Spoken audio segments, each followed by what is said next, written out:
Opening remarks. The murderers in this draft are those who write the laws, who tell you to prepare for the tragedy of the afternoon because they have claimed, with their black codes, every morning of every country on earth.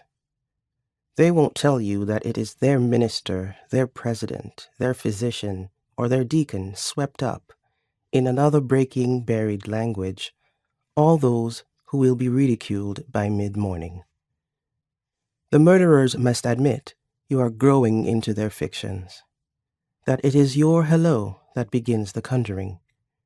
There is only one word for this fiction in the English language, belief, and two in the French, croyance et loi. Okay, there's also la foi, but who's counting? In 5 minutes, a strange order of time that does not involve experience or awareness, only innocence, will arrive, and you must be prepared. On another bridge, with a lit match, there's a poet asking, what does it mean to speak as though the world you know is the world? I do not require your belief. If you are here, you know by now that the bankers are useless, though dangerous. The kings are flies. The craven philosophers with some of their poet friends have left for the mountains, and the rest of us, we are somewhat bored with it, all of it, and somewhat overcome. So keep pace with what is about to happen in these pages. If anybody gets to preaching, you point them to the footnotes. If anybody tells you they have the only truth, you use your nose instead. If anybody claims innocence, stop them.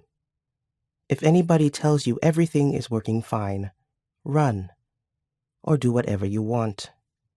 It may be that the world is always tuned to our senses, and we attach ourselves, against our best wisdom, to everything above the surface of the earth. This whole thing, it is all a setup, as likely as homecoming is to the homeless. What else is law? What happens in these pages is a setup in the same way that the cosmos does not select its own plot, its own afterlives of universes and planets, in the same way that the gods are as small as the people who invent them. I sometimes went flying with a winged assassin. We flew across the continents, met gods with wrecked noses and infant deities with erections, all framed in rooms of men at arms. And we sometimes named the things against which we thrash out our living. Now, in our boiling world, the perspective of the drone assassin forms part of the shifting earth of this writing. What other way to live on this side of the history you will encounter here?